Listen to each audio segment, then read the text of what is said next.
2025. Before we get started, I'll just go over brief procedure. So we will go through a little bit of housekeeping here at the beginning. We will go over the minutes from the last meeting. And then we will have anyone who's going to talk about an item today or provide testimony get sworn in by our clerk. And so we will do that in a moment here. We will call old business, so items coming back before the magistrate who have been here before first by address and case number, and then we'll go into new business. If you wish to talk on an item, just pop up when we ask. We'll ask if anyone's interested to talk about an item as we go. And with that, I have watched the video as I was not the acting magistrate last meeting and communicated with Mark Watts, who was. And so at the outset, we have reviewed the minutes from the prior meeting, and we can approve those for the record. And with that, we will swear in city staff and any witnesses. Please stand and raise your right hand. In the matter to which you are about to give testimony, do you swear or affirm to tell the truth, the whole truth, and nothing but the truth? The witnesses have been sworn in. Thank you.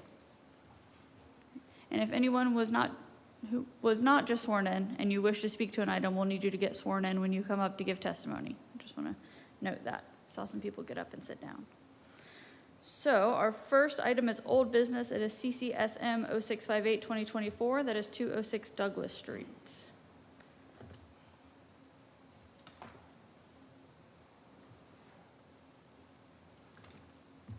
Good afternoon. Afternoon.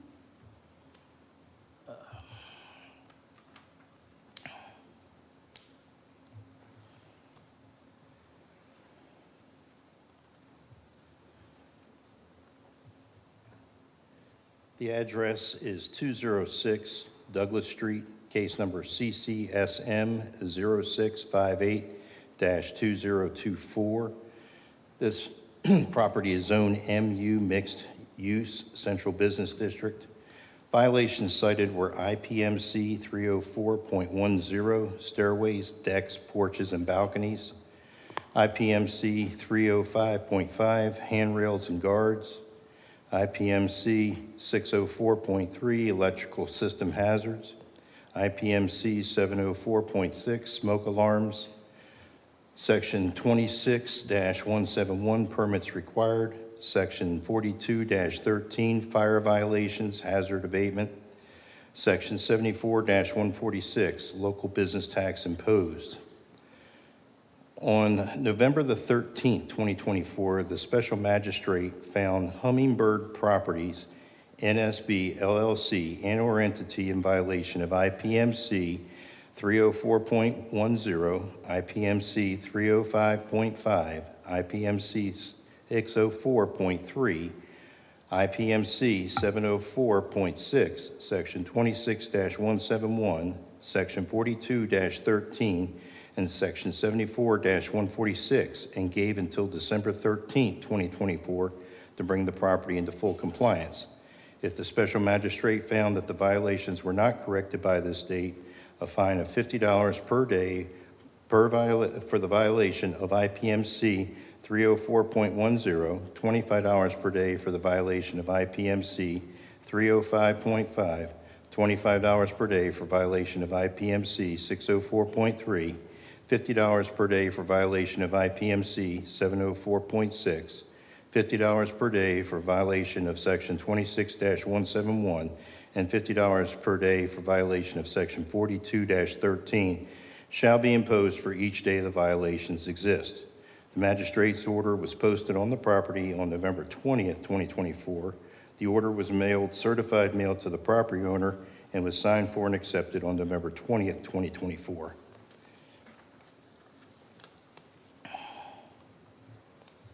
It is in the agenda, but I know that you're probably going to need to make reference to both this magistrate order that I just referred to, and the next one. I'd like to present both of those to you. Sure. Thank you.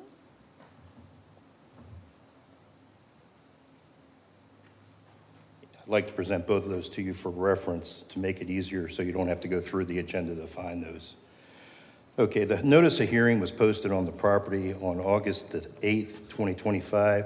A notice was mailed, certified mail to the property owner and was returned.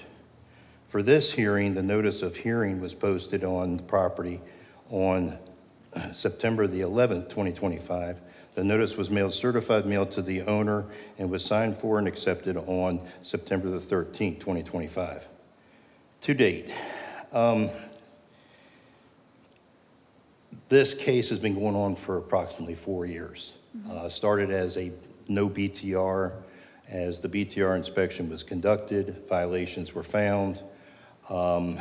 There's been a lot of work done by code enforcement in reference to this case. There's been several inspections. Bringing to your attention, there was an inspection conducted on June the 18th, 2024. Code compliance conducted an inspection of the property based upon a previous BTR inspection failure from 2022. During the inspection on June the 18th, 2024, it had been determined that there were multiple fire violations as well as code violations. Based upon the issues that were found and the cooperativeness of the owner, more time was given to correct the issues. Violations found consisted of improperly supported weak stairs and railings, railings that were too low to provide proper support, missing smoke detectors, lack of working GFCI outlets near water sources, fire code violations, work that has taken place that require building permits with no permits applied for, and apartments being rented for several years without first obtaining a BTR.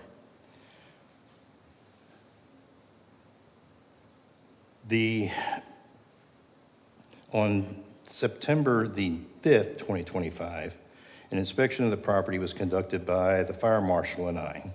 Based upon the results of that inspection, the only remaining violations are IPMC 304.10, IPMC 305.5.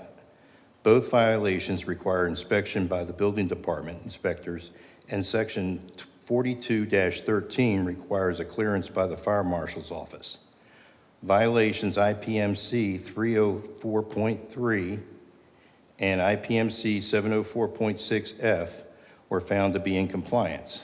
Violation of 74-146 BTR was found in non-compliance with no fine and is still in non-compliance as a BTR is unable to be issued with the outstanding violations.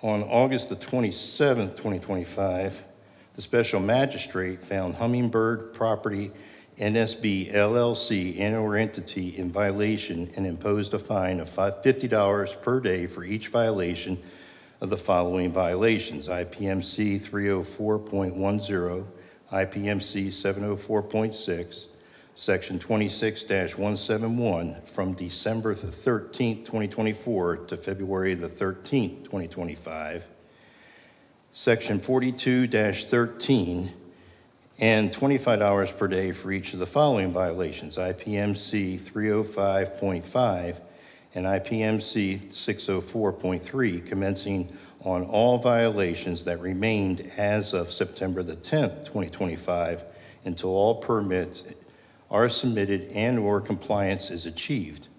If all necessary permits are not submitted by September the 10th, 2025, the fines will retroactively commence as of December the 13th, 2024, until the compliance is achieved. Where we stand today, before I get to my recommendation, there has been progress towards, but this is again is a case that's been dragging on for 4 years, and a lot of leeway has been provided. You have 2 orders in front of you that have already determined some of the fine protocol that would be established as well in this case. Where we stand today is in reference to 26-171, the required for permits.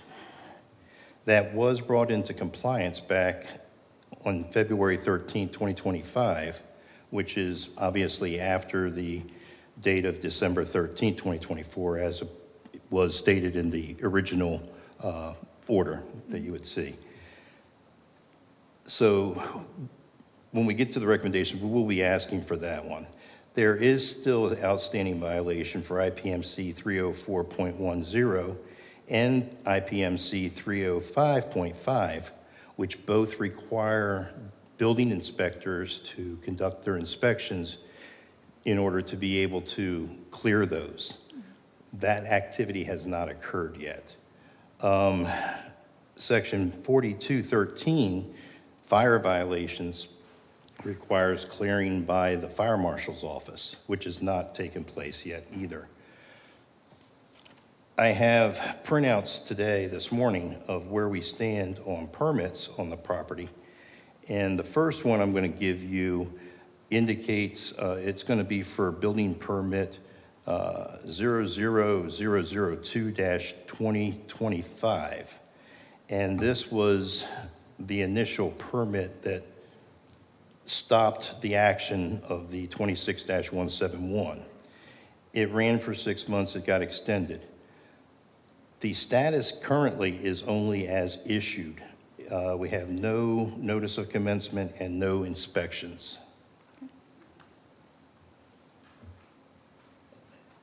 Thank you. Page 2 of that also indicates where we are on the history of the record. And also, I want to let you know, I just provided, before the hearing, that copy of that to the property owner who is here. Okay. We also have a application for permit that was applied for on September the 10th, 2025, and that's permit number, or will be permit number BLDC 00362-2025, and its status is in review as it had a resubmittal required, and looks like it's only just now gotten into a review process versus the resubmittal required. Additionally, we have BLDC application BLDC-00382-2025, which again is an application only. Fees have been paid, but it was just submitted yesterday and has not had any review at all. Thank you.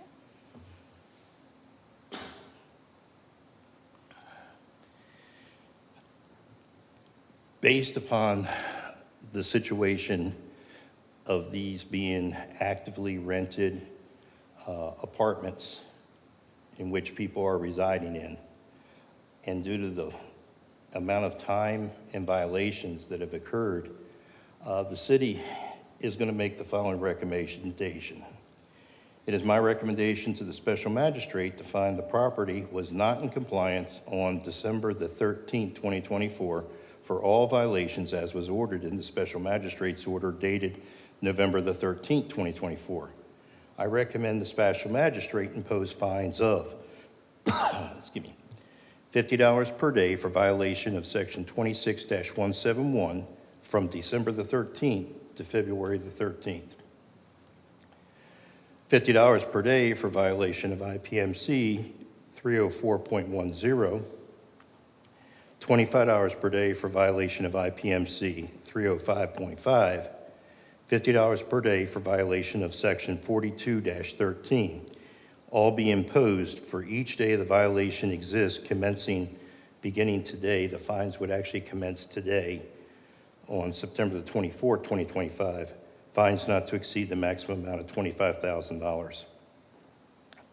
I'm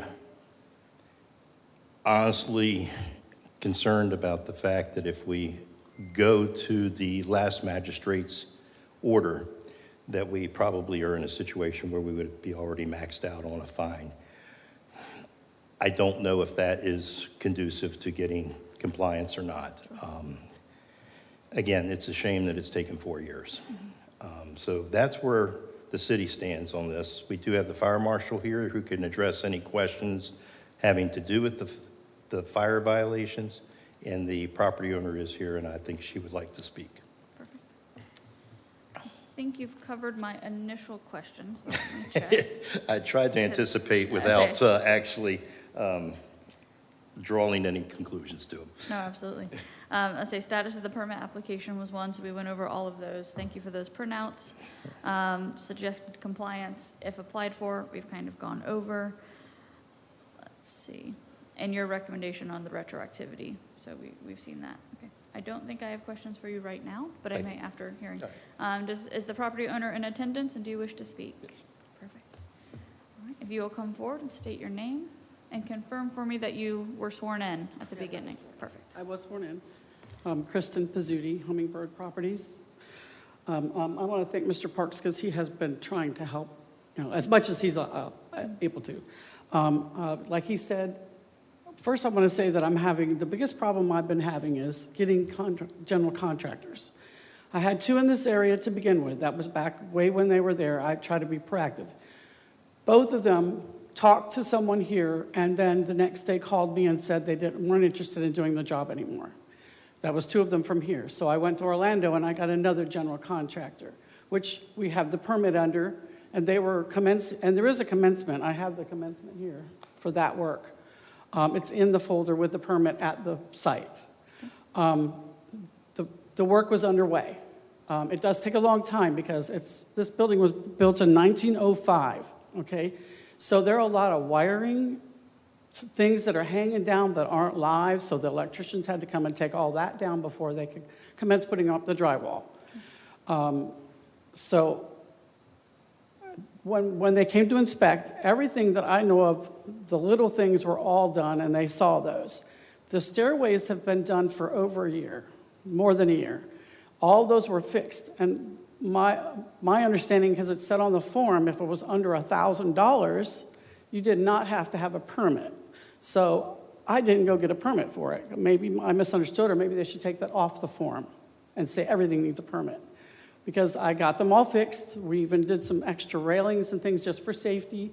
And they saw them when they were there, but they said I have to have a permit. So I went back to my general contractor and I said, can you add these to the permit? Come and look at them yourself, make sure they're done right, and then we'll have them come inspect them again. Mm-hmm. Well, he got a call from somebody here. He said, they called me, and I'm withdrawing my permit. He wouldn't tell me who. I don't know. This is just what he said to me. So immediately, we got on the phone and found another general contractor. This one's in Jacksonville. Okay, so I'm doing the best I can to get contractors. He's the one doing the permit right now. What's holding that permit up is evidently some verbiage that the fire marshal would like to have in there corrected. And I just talked to he said he sent an email, and I believe he did, but my general contractor says he has not received the email. So I'm stuck in the middle of trying to get everybody together and get this all done. Like I said, Mr. Parks has been very nice trying to get it done. It is dragging out, and mainly because it's an old building. And we're addressing other things that are going on with it too as well. So it's a lot of money being put out already just to get these things going. And so I'm going to say an old thing, throw myself on the mercy of the magistrate, because if I have to spend $25,000 in fines, that is going to take away from repairing my building, which I already have commenced. It's been getting done. I had to stop it because the other general contractor backed out, got a new general contractor, and as soon as the permit is approved, which I'm going to try to get them together to fix whatever verbiage he wants, it will commence again. And I did get a commencement already for that, so it's ready to go once the plans are approved. Okay. So I'm just a 1905 building. Every time they come out, they find something new wrong with it. So I'm just doing the best that I can to keep up with everything. So that's about all I have. It has been a long time. Believe me, I don't want it to go on any longer. Sure. But that's about all I have to say. Okay. Thank you. Perfect. Thank you. Does anyone else wish to speak on this item? I don't have any questions. Okay. Given the testimony and kind of the history of this site, I am glad to see that from the last meeting to now, the permits are at least in process, and so we're making movement there. But I do understand that this has gone on for quite a while. And so I think what I'm going to do is I'm going to modify slightly the order from the last hearing from Magistrate Watts, who's sitting in. And what I'm going to do is close in line with staff's recommendation, but I will tweak it a bit. So we will find that the property is still, let me make sure I say these violations correctly, is still currently in violation of IPMC 304.1, 305.5, 26-171, because permits are being finalized, and section 42-13.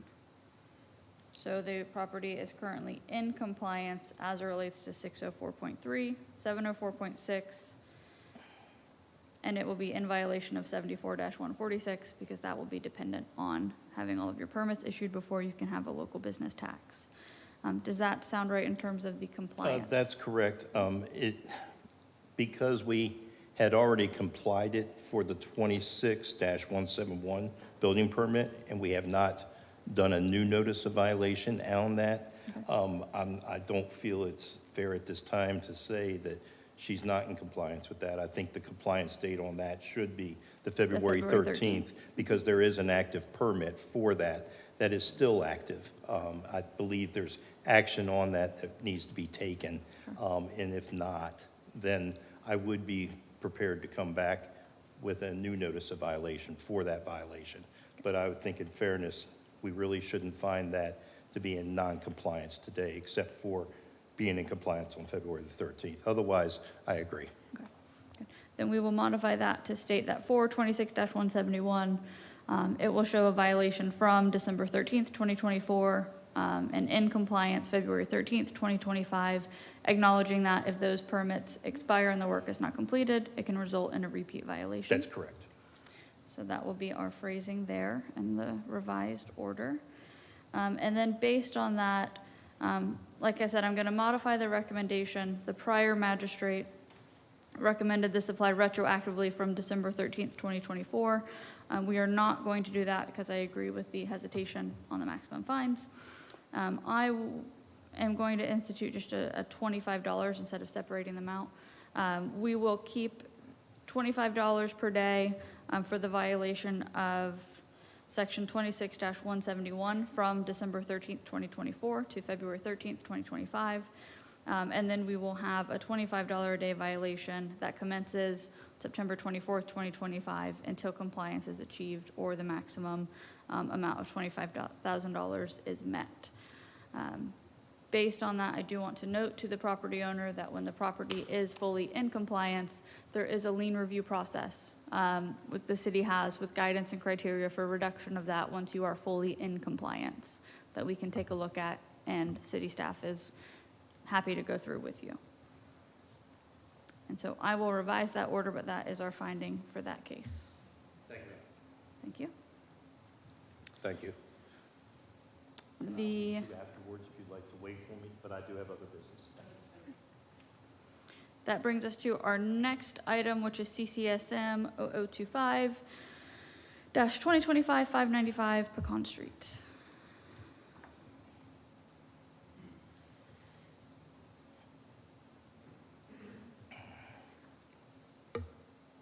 The address is 595 Pecan Street. Case number CCSM 0025-2025. This property is zoned B3 Highway Service Business. Violation cited 26-171, permits required. LDR 504.01, general zoning regulations for B3. On August the 27th, 2025, the special magistrate found Michael Christopher Blinkner and/or entity in violation of Section 26-171 and LDR 504.01 and gave until September the 19th, 2025 to bring the property into full compliance. If the special magistrate found that the violations were not corrected by this date, a fine of $50 per day per violation shall be imposed for each day the violation exists. The magistrate order was posted on the property on September the 2nd, 2025. The magistrate's order was mailed certified mail to the property owner and was returned. To date, the property owner contacted the planning department for a pre-application meeting in June of 2025. However, the planning department has advised that they are not in receipt of any applications for zoning or permit issues. Additionally, all violations still exist at the property, and the property is actively being used on a regular basis. It is my recommendation to the special magistrate to continue this case to the October hearing to allow for any changes or applications. It is zoned B3.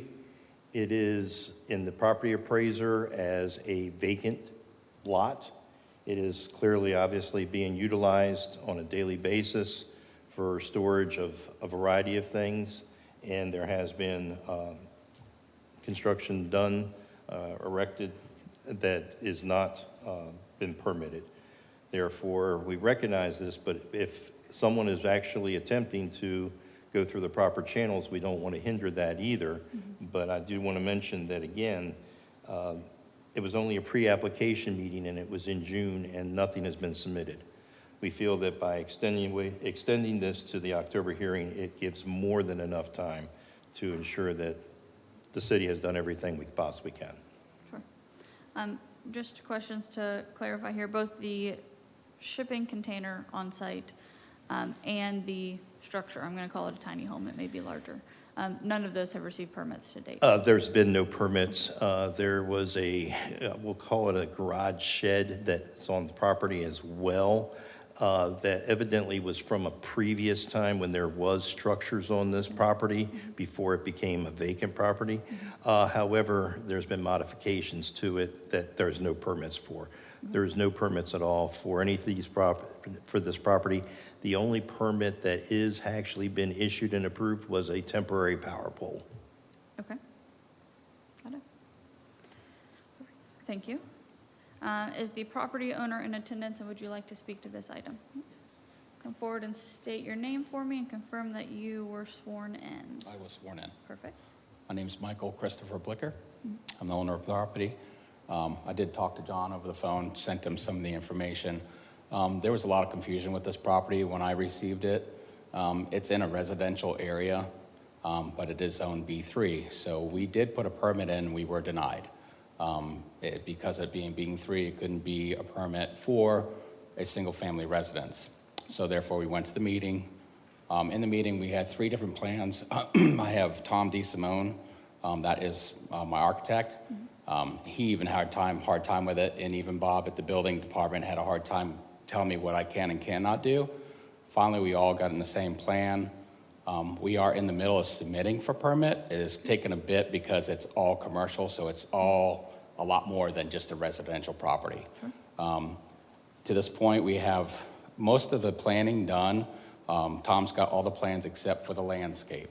So I'm waiting on landscape, and I'm waiting on the energy calcs, because obviously that changed. The building is in compliance with Florida.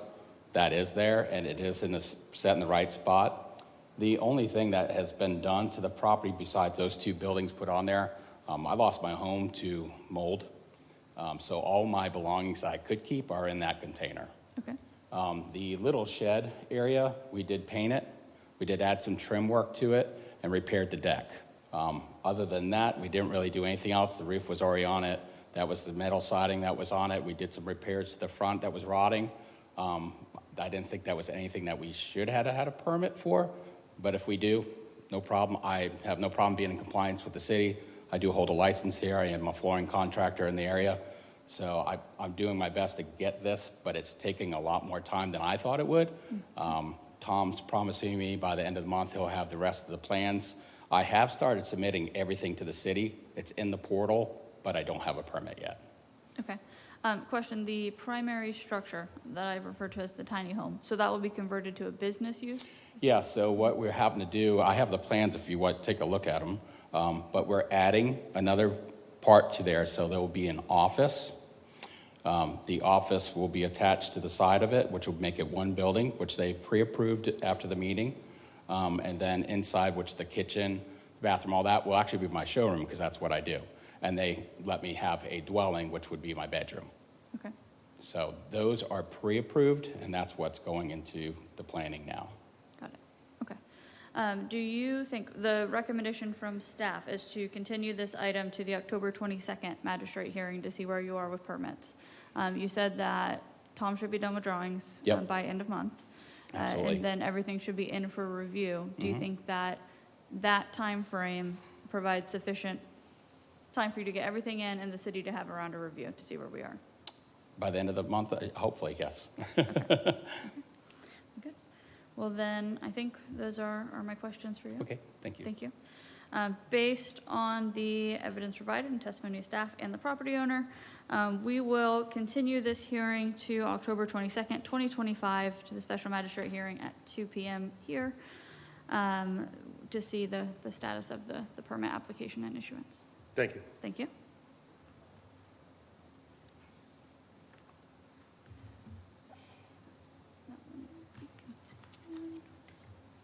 Okay, then we move on to new business. So the first new business item is CCSM 0339-2025. That is 403 Crawford Road. Yes, you'll be seeing me a little bit today. The address is 403 Crawford Road, case number CCSM 0339-2025. This property is zoned R6 multifamily residential. Violations cited were IPMC 304.1 general exterior structure, IPMC 304.3 premises identification, IPMC 304.10 stairways, decks, porches, and balconies, IPMC 304.13 window, skylight, and door frames, IPMC 604.3 electrical safety hazards, IPMC 704.6F smoke alarms, Section 26-171A permits required. On June the 6th, 2025, Code Compliance received a complaint regarding violations of the property. I conducted an inspection of the property, finding several violations. Violations found consisted of broken or missing siding, soffit and fascia, weak stairs and railings, broken windows and improperly fitted doors, lack of weather stripping, no numbers affixed to the structure for identification of the house number or unit numbers, and electrical shock hazards consisting of missing covers and exposed electrical wires, electrical cords being used in place of permanent wiring, missing or non-working smoke detectors, and plumbing and electrical work, decking, stairs, and railings installed without permit. The property was found to be in violation of IPMC codes 304.1, 304.3, 304.10, 304.13, 604.3, 704.6F, and sections 26-171. On July the 11th, 2025, a notice of violation was posted on the property with an initial compliance date of August the 15th, 2025. A copy was also mailed certified mail to the property owner and was returned. On August the 21st, 2025, I met with the property owner at the property where we discussed the violations. At that time, I discussed the need for the owner to contact the building department to determine the violations a permit would require, that permits would be required for, as the property was rental property and some items would need permits in order to be resolved. Because of this, I changed the compliance date to September the 19th, 2025 to allow more time. An inspection of the property on September the 19th, 2025 found that the following violations are remaining. IPMC codes 304.1, 304.3, 304.10, 304.13, 604.3, 704.6F, and section 26-171. I did have a conversation with the property owner today around noontime. He advised that he was not able to attend. He was working, but he is working towards trying to resolve things. I have looked, and there is no application for permits at all in the system. It is my recommendation the special magistrate find Dustin Kalalustan and or entity in violation of IPMC codes 304.1, 304.3, 304.10, 304.13, 604.3, 704.6F, and Section 26-171, and given till October 17, 2025, to bring the property into full compliance. If the owner does not come into compliance, it's staff's recommendation to impose a fine at a subsequent hearing in the amounts of $50 per day for violation of IPMC 304.1, $25 per day for violation of IPMC 304.3, $25 per day for violation of IPMC 304.10, $25 per day for violation of IPMC 304.13, $50 per day for violation of IPMC 604.3, $25 per day for violation of IPMC 704.6F, and $50 per day for violation of Section 26-171. Until the property is brought into full compliance, fine not to exceed the maximum amount of $25,000. Okay. Questions on this one will be brief. This started as a tenant complaint. Has there been any further testimony? I'm sorry? This started as a tenant complaint. Has there been any Correct. further correspondence with the tenant since those The discussions? tenant did contact us, did make a complaint, invite us into the property, and showed us the internal of the structure as well as the external. Okay. Let's see. Okay, those are my questions. Okay. Thank you. Does anyone here wish to speak on this item? No? All right. Seeing none and noting the property owner is not in attendance, we will find the property located at 403 Crawford Road in New Smyrna Beach, Florida, in violation of IPMC sections 304.1, 304.3, 304.1 again, 304.13, 604.3, and 704.6, and LDC section 26-171. We will provide the respondent until October 17th, 2025 to come into compliance and notify the code inspector and request a reinspection to determine compliance.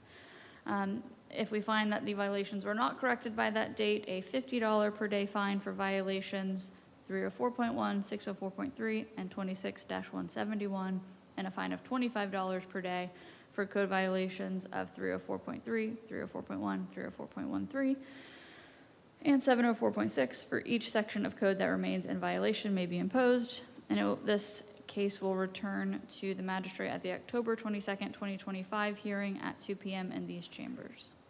That's correct. Yeah. I'd like to just bring to your attention the reason why you might look at that a little funny. There might be a typo on your paper. There's not two separate 304.1s. There's a 304.1 and a 304.10, which would be a 10. Perfect. I just want to make sure that that is correct on both listings here. 1, 3, and 3. Okay, yep, The 0 might have been typographically left off. sure. Got it. Perfect. We'll correct that. Thank you. We will revise this order and finalize that, which brings us to the next property, which is CCSM 0343 2025 for 401 Crawford Road. Just for clarification, this is a separate case and a separate address. They are neighboring properties, and yes, they are the same property owner as the previous case. Mm-hmm. Address is 401 Crawford Road, CCSM 0343-2025. This property is also zoned R6 multifamily residential. Violations cited as IPMC 304.1, general exterior structure, IPMC 304.3, premise identification, IPMC 304.10, stairways, decks, porches, and balconies, IPMC 304.13, windows, skylight, door frames, IPMC 309.1, infestation, pest elimination, IPMC 604.3, electrical system hazards. On June the 6th, 2025, Code Compliance received complaints regarding code violations of the property. I conducted an inspection of the property, finding several violations. Violations found consisted of broken or missing siding, soffit and fascia, weak stairs and railings, broken windows and improperly fitting doors, lack of weather stripping, no numbers affixed to the structure for identification of house numbers or unit numbers, rodent infestation, and electrical shock hazards consisting of missing covers and exposed electrical wires. This property was found to be in violation of IPMC codes 304.1, 304.3, 304.10, 304.13, 309.1, and 604.3.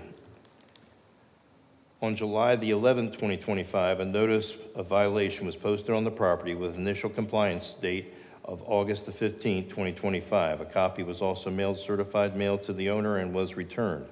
On August the 21st, 2025, I met with the property owner at the property where we discussed the violations. At that time, I discussed the need for the owner to contact the building department to determine what violations a permit would be required for, as permits to the property might be needed as it was rental property. Because of this, I changed the compliance date to September the 19th, 2025 to allow more time.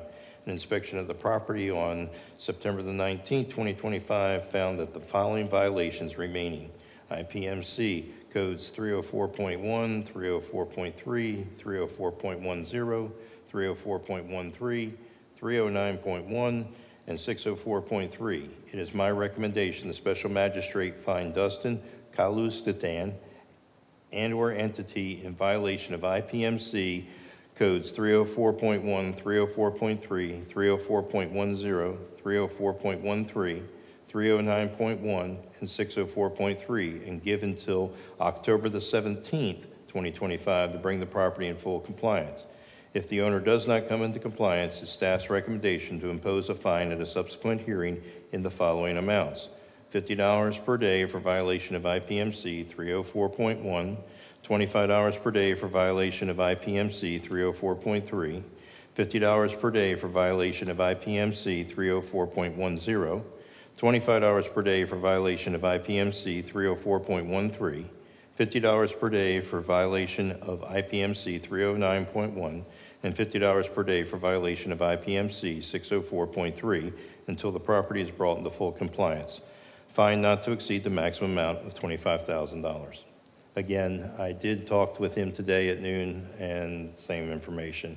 He's working towards these states, but I have not seen anything that would indicate that there is any compliance at this moment in time. Right.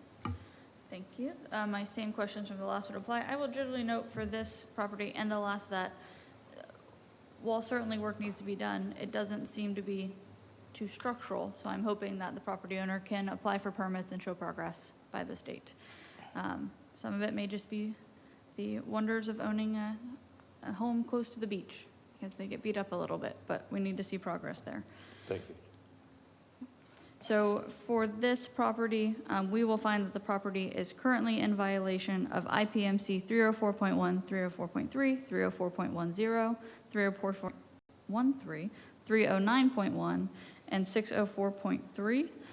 We will order the property to come into compliance by October 17th, 2025, and notify the code inspector and request a reinspection to determine compliance. If we find that the violations were not corrected by the date set forth above, we will fines of $50 per day for code violations of IPMC 304.1, 309.1, and 604.3, and fines of $25 per day for code violations of IPMC section 304.3 and 304.13 that remain in violation may be imposed. This case will return to the special magistrate on October 22nd, 2025 for review of compliance and potential implementation of that fine. Thank you. Thank you.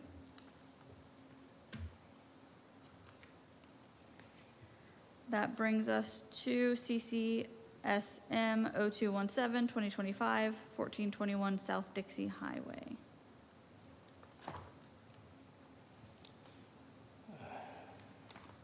The address is 1421 South Dixie Highway. Case number CCSM 2025. This property is zoned B5 Planned Shopping Center. Violation cited was 26-171 subsection A, permits required. On April the 11th, 2025, Code Compliance received a complaint regarding resurfacing of the parking lot without a permit. On April the 11th, 2025, an inspection was conducted and the property was found to be in violation of 26-171 subsection A. On July the 9th, 2025, a notice of violation was posted on the property with initial compliance date of August the 18th, 2025. A copy was also mailed certified mail to the property owner and was returned. On September the 5th, 2025, a follow-up inspection showed that several permits are in violation, including the resurfacing. Permit statuses are engineering permit ENG 00220-2025, resubmittal required. Permit BLDC 0433-2021 is expired, and BLDC 01058-2022 is expired. It is my recommendation the special magistrate find Eagles Emerald LP and or entity in violation of section 26-171 subsection A and give until October the 10th, 2025 to bring the property into full compliance. If the owner does not come into compliance, it's my recommendation to impose a fine of $100 per day until the property is brought into full compliance. Maximum fine not to exceed $57,500. This is a shopping center that's worth several millions of dollars, is the reason for the amounts based upon our city code. I have been emailing the property owners. The emails sometimes are responded to, sometimes are not. There is some work towards, however, it's the standard answer, our contractor. I just don't have any answer other than that one. So again, I don't know if there's anybody here or not representing. So again, they are aware of the fact that it was coming to magistrate hearing today. Sure. They're aware of the violations based upon the fact that the condition and property being what it is and being one of our main areas in the city, I believe it needs to be in compliance. Noted. Thank you. And does anyone in the audience wish to speak on this item? No? All right.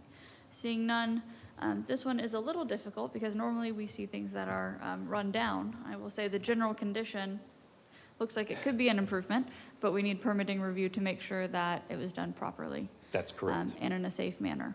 And so based on the record before me and the testimony provided, and the property owner not being in attendance to provide testimony, we will find the property located at 1421 South Dixie Freeway in violation of section 26-171A, permits required. We will order that the property shall be brought into compliance by October 10th, 2025, and notify the code inspector and request a reinspection to determine compliance.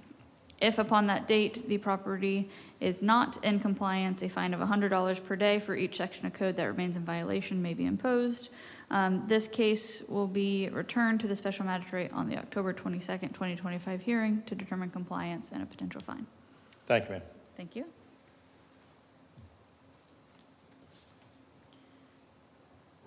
Right.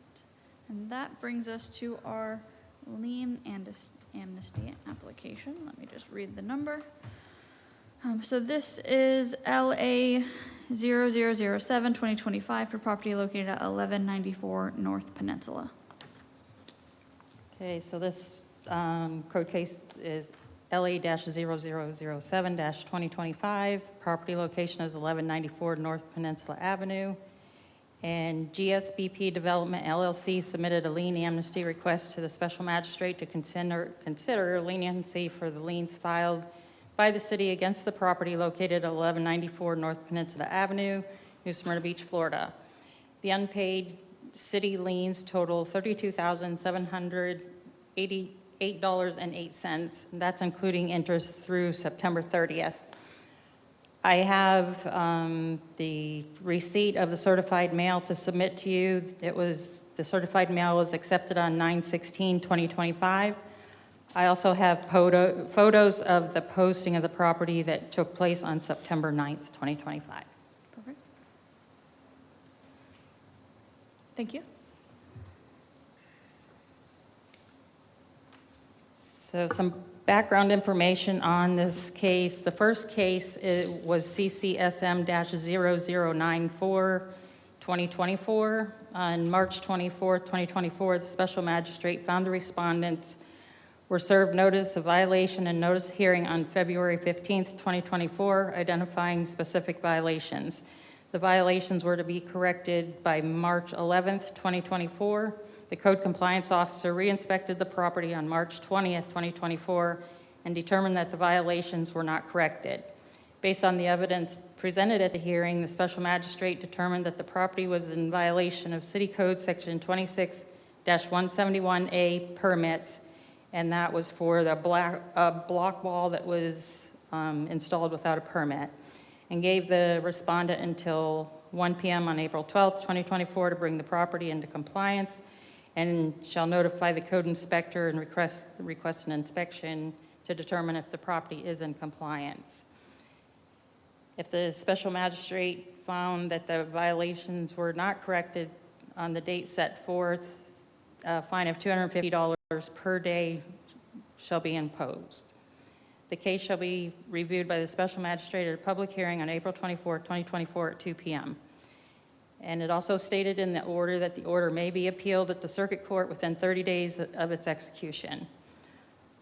At the hearing on April 24, 2024, the special magistrate found the respondents were duly served with notice of the order on March 20th, 2024, and had failed to comply with the order, and the respondent remained in noncompliance at the time of the hearing of Section 26-171A permits required. Special magistrate imposed a fine to be paid by the respondent in the amount of $250 per day commencing on April 12, 2024 until compliance is achieved or until the limit of $15,000 is reached.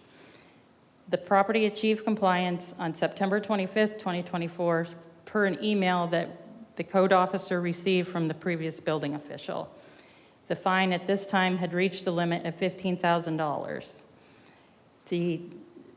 We also had a repeat case on this property, and the case number was CCSM-0409, 2024.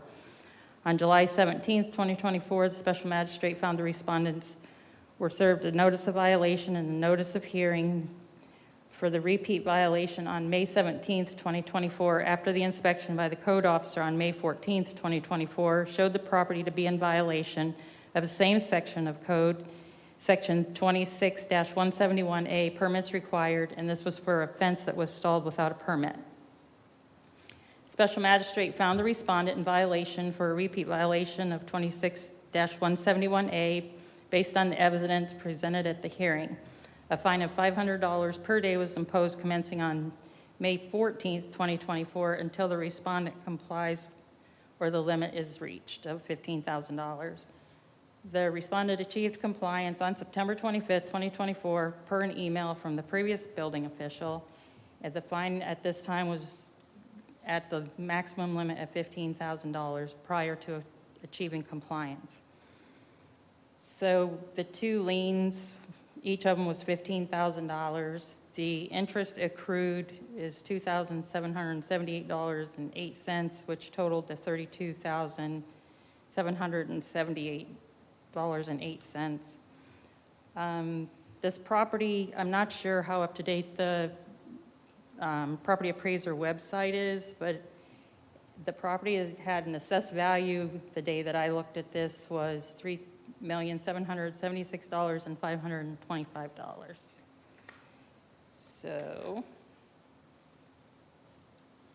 my new recommendation is for the special magistrate to consider reducing the first fine to $3,750, the second lien to $6,750, The new total to satisfy the liens would be $10,500. If the special magistrate approved the lien reduction, the applicant must pay the reduced fine in the full within 15 business days of the approval. These adjustments are based on the guidelines adopted by the City Commission. Thank you. I think that the packet has a really good backup of information here, and I think your recommendations are in line with the factors that we've seen. Thank you. Does anyone here wish to speak to this item? If you'll come forward, state your name and association with the property and whether you were sworn in at the beginning of the hearing. I was not sworn in. All right, we'll have you sworn in. Yep. Raise your right hand. In the matter to which you are about to give testimony, do you swear or affirm to tell the truth, the whole truth, and nothing but the truth? I swear. The witness has been sworn in.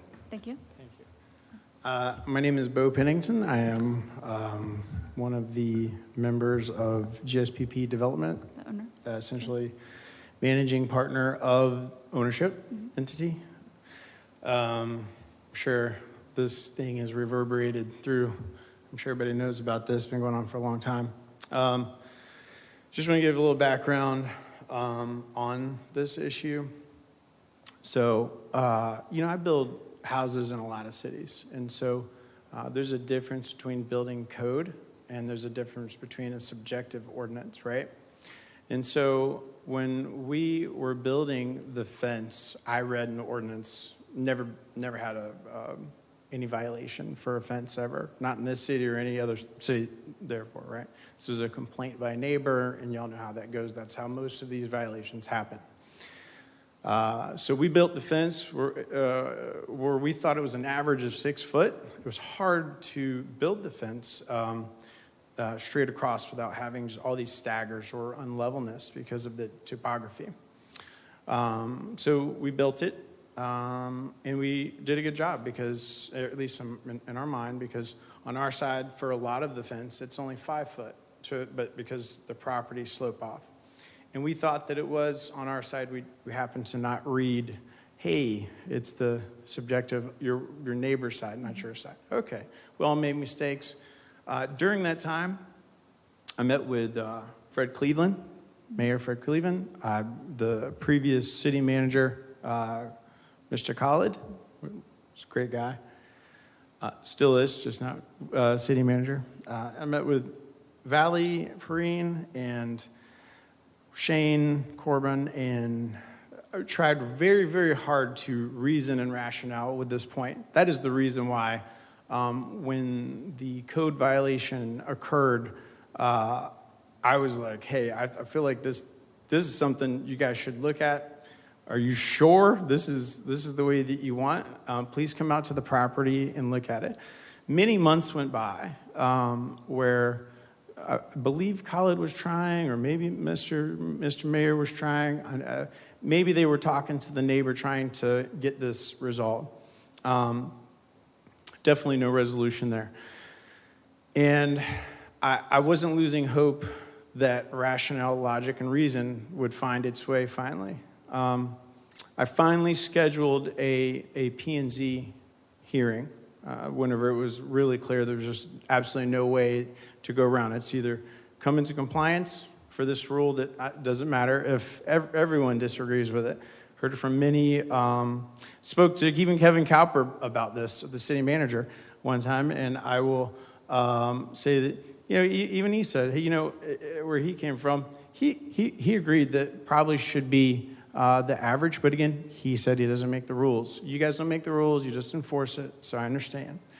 So I gave in. I said, finally, let's go do this process. P&Z hearing. We read my attorney and I read through all of the requirements that would meet the criteria for an approval at the P&Z hearing. We gave a very good case. And then in that hearing, one of the P&Z board members brought up some topics that didn't pertain to the topic of zoning. And he said some things that maybe probably deterred or influenced the people on the P&Z board to say no to what was 5 foot for a long time, 6 foot, 5 foot for a big section of the fence, 6 foot for some of the section, and up to higher than 6 foot for not more than maybe 20% of the fence, right? And then there was a petition that came out right then and there, which was a surprise petition that was gathered by the neighbor. And on that petition was many, many homeowners that didn't live anywhere near this property. So it's clear that there was a concerted effort to help this neighbor without impact, okay? So then let's talk about the magistrate hearings. So on the first one, that's what struck my attention, of course. I came in there with my attorney. We talked about it. I'm sorry, my attorney came on my part, came to represent me at the magistrate hearing, explained the circumstances. We were working with all of the officials that I was speaking to at the time that I told you about. We knew there was a problem. We continued to work on it. During that time, we're still building a house. And so we have a pool, and we have a pool permit. And in order to build a pool and pass your pool inspection, you have to have you have to have a pool protection that's a maximum of 4 feet, a minimum of 4 feet in your code on your property side, not the neighboring property side, so that children can't hop over the fence on either side. So this is what some of the city officials said was a quagmire, right? It was a gray area, but not to Gary Wisnowski, the previous building official. He said in the July magistrate hearing, and I quote, he jumped up out of his chair, and I can play it on video. I have it right here. I'm sure you could pull it up on one of the screens. That the pool fence cannot be taken down. And I actually have an email, email dated We can review that. 5/22/2024 from Gary to Miss Abrahamson, Miss Bobalak, and in that email it said that the fence, due to pool safety, to get like human life safety, cannot come down. And then he jumped up twice in the hearing just to clarify that the fence could not come down. So what I request is, I'll go along with their recommendation on the first lien, even though I absolutely disagree with the ordinance, but it doesn't matter what I agree with. But I request a full 100% release of the second lien, because it's the email was sent to code enforcement before it was even sent to magistrate, right? The fence couldn't come down. It was a life safety. That's a life safety issue, right? That is actually in the building codes, not an ordinance. And so what strikes me as odd is how it even got to the magistrate hearing, because the chief building official, who has reign over what is the final say, sent an email stating that it couldn't come down. And in the same magistrate hearing, he also got up and said that fence cannot come down, not while we're under construction. And so with that, I know you know the rules, you know what is fair. This has been going on a long time. I just wanted to be over with, to be honest with you. But I've said my piece. In the end, I will respect and go along with whatever your wish is, your special magistrate. And just as a follow-up to that, so I was going to narrow in this context, right? We are not reviewing the validity of the lien. We are reviewing kind of the potential reduction. And the city commission has adopted standards for that review, which is in the backup. And so there is some flexibility built in, but I think the staff recommendation kind of applies it as it's laid out and adopted by the commission for this site. I think that reviewing the history of it, and I think you all went through a lot on this site, and I was not magistrate at the time, which think I'm thankful for. But I'm glad that, we found compliance and resolution here. I think that the secondary violation and what you've provided so far does not relate so much to the lien amount. And so typically, and evidence-wise for the lien reviews, we like to narrow in on, you've said for the lien related to the pool, you'd like a full reduction. And so if you have evidence you can provide of, here's what we were doing for compliance and here's why it should have been paused for a certain number of days, I'm happy to hear that. I think that what you've said so far is that the building official said you can't take down the screening because of the building code, but the request from code enforcement was for you to get a permit, not to take it out. And so just clarification there if you have testimony you'd like to provide. Sure. So in the previous magistrate hearing, and I only have the video that I could play for you. I have it saved. Gary said he couldn't issue the fence permit because it's all one fence. There's not a separate fence, right? You get a fence permit because the fence was currently out of compliance, meaning the wall, this was the initial violation, right? Mm-hmm. Which is why y'all call it a repeat violation, because it's the same exact thing. And so by being prevented to pull a permit by blocking performance alone, I actually had submitted for a permit, right? But he says in the magistrate hearing, you can watch it on the video, that's the evidence that I have, that I applied for the permit, but he couldn't issue the permit until the entire fencing system had been brought into compliance. Mm-hmm. Now, we'll mind you, just to take this into consideration, that on 9/9 was the P&Z hearing, which is where I believed I wasn't going to touch the fence until I had that approved. So that has to be taken into context as well. We're waiting months for this to happen, right? Mm-hmm. On 9/18, I have a certificate of occupancy. We immediately, once I lost, right? I did it. I took care of it immediately. So there was 9 days. 9 days. That's what I have. I'm happy to share you the email from Gary to code enforcement on 5/22/2024 about the second lien, which is the pool fence. Mm-hmm. I'm happy to share the video. I have it pulled up to the exact moment when he gets up and talks about it. I also have the certificate of occupancy and the minutes to the P&Z hearing. We can discuss any point on that you would like. And the P&Z was for the variance application that you Yes, ma'am. Okay. I say I don't need to see the video. I read the summary, and that board's action won't, other than the outcome, won't influence this. So I'll review that here.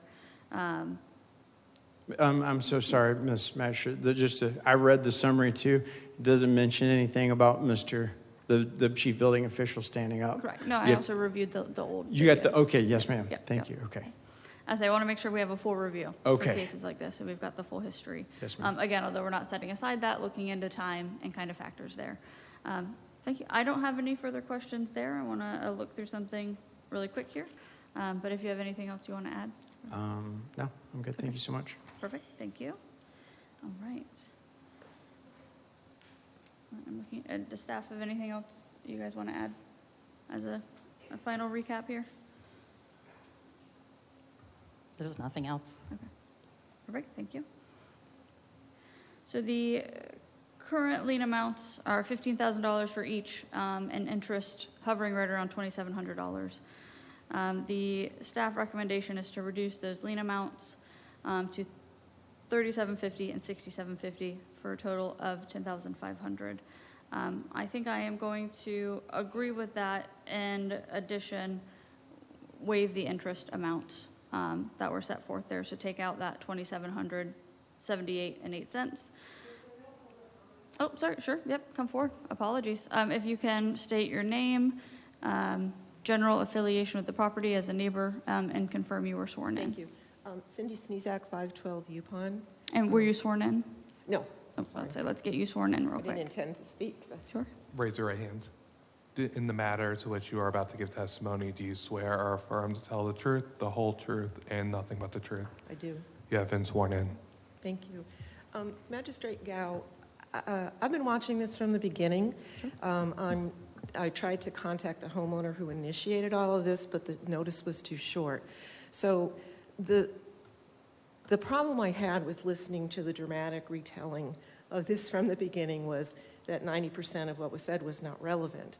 But I want to speak to the repeated violation and the value of that property. So I find it disingenuous and inappropriate that public officials were brought in to try to get this resolved.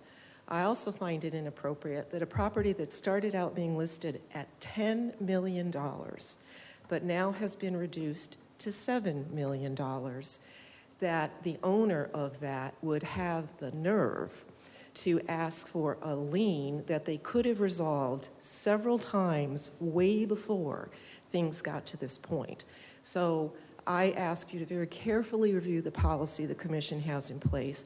Perhaps that policy is inappropriate. That's a separate subject for me to pursue. That has nothing in your purview to do something about. But lien relief is did you do the absolute best that you can? And were there uncontrollable circumstances that prevented you from complying earlier? I will tell you that this developer fought tooth and nail with the neighbor about how inappropriate it was. I don't do this elsewhere. That all of those things are completely irrelevant. So it's a $7 million property. This is a prominent builder who cuts close to the line on all of the multi-million-dollar properties that he builds in this city. So part of the role of the magistrate and the purpose of liens is to keep people within the guardrails. So I ask you to please consider that and not fall for the dramatics of what was just said at the microphone, respectfully. Thank you. Thank you for your comments. I will generally note that any citizen has a right to apply for a lien amnesty review, and I understand the commentary. And I think it's good to have guidance on these. My philosophy is always that the true intention of code enforcement proceedings is compliance. And once we have that, then we can review. And I am thankful that we do have that here, but I do also acknowledge the journey it took to get there on both sides. Based on the evidence of the record and the testimony provided today, we will adopt staff's recommendation for reduction of lien 2024-136097 to the amount of $3,750. We will find the lien 2024-169165 a reduction to $6,750. We will not bring in the accrued interest, which means that the total of $10,500 shall be paid within 15 business days of approval here or revert fully back to the original fine amount and interest. Thank you. Thank you.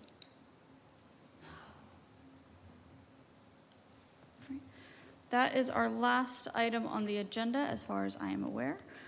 If staff has anything to address, I think now is the time. Any comments or updates? Jessica, just for discussion, we're getting ready to do the calendars for 2026. Sure.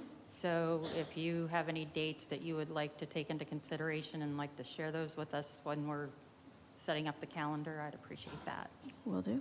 Perfect. Thank you. I will take a look. I think generally this time frame is blocked on my calendar for the foreseeable future. Okay. And so it Thank should you. be good. Yep. All right. Does any other staff member have a staff report? No? All right. Seeing none, we will adjourn at 3:14. Thank you, everyone.